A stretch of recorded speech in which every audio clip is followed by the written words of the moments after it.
गुप्त नवरात्रि के साधना का आज दूसरा दिन है। आज की साधना हमारी संपन्न हुई, इसकी अनुभूति हम बताने वाले हैं।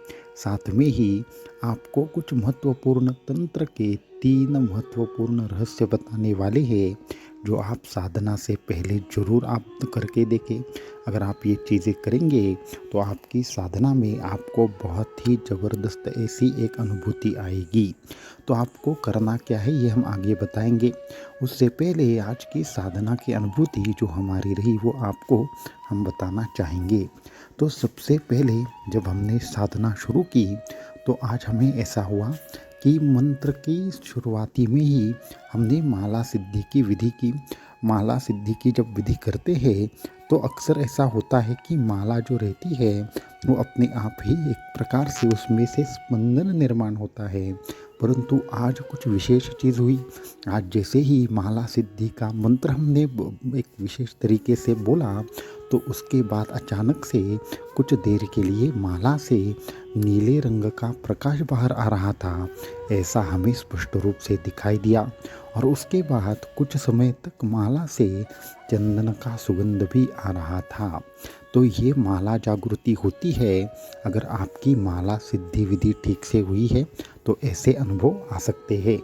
बाकी हमें आगे चल के जब भी हमने जो 2 या 3 घंटे तक हमारे यहाँ साधना हुई, जो गुप्त नवरात्रि विशेष साधना थी, तो उसमें खास करके हमें माता काली के अलग अलग 3 रूपों के दर्शन हुए।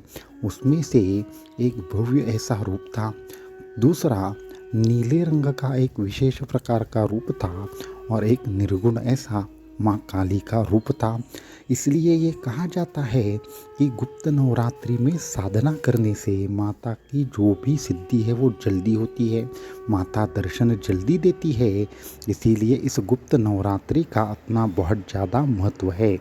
अभी हम चलेंगे 3 रहस्यों की ओर जो तंत्र के आपको साधना में करने हैं।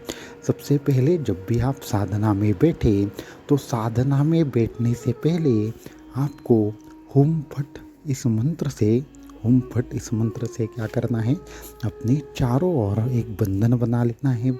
ये बंधन कैसे बनाएंगे, तो हाथ में पानी लेना है, हुम फट हुम फट हुम फट ऐसा आपको 3 बार बोलना है और चारों जगह पे चारों बाजू में आपको एक कवच निर्माण कर लेना है। ये हुई पहली महत्वपूर्ण बात। दूसरी चीज़ ये करनी है कि जब भी आप साधना को शुरुआत करें उससे पहले अपने भ्रू मध्य में तिलक जरूर लगाए।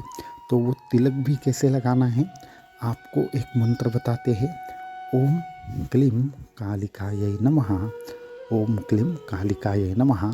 इस मंत्र से सिद्ध करके तिलक लगाएंगे तो आपको और ज़्यादा अनुभूति आएगी और आपको विशेष ऐसा उसका परिणाम दिखाई देगा।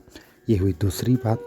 अभी तीसरी महत्वपूर्ण तंत्र की बात ये करना चाहेंगे कि आप चाहे कोई भी साधना क्यों न करें, ये जो गुप्त नवरात्रि है, गुप्त नवरात्रि की साधना में कम से कम रात को 11 से 1 के बीच में कम से कम 3 माला आपके इष्ट मंत्र की साधना कम से कम करें, जो मंत्र आपको आगे चल के सिद्ध करना है। क्योंकि रात्रि 11 से 1 के बीच का जो समय है वहाँ पे आप 3 माला भी करेंगे फिर भी आपकी साधना बहुत ही जल्द सिद्ध हो जाएगी और आपको उसकी विशेष अनुभूति आएगी।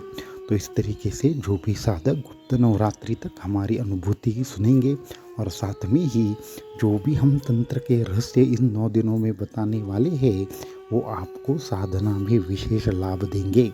क्योंकि ये जो चीज़ें हैं वो गुरु परंपरा से आती है।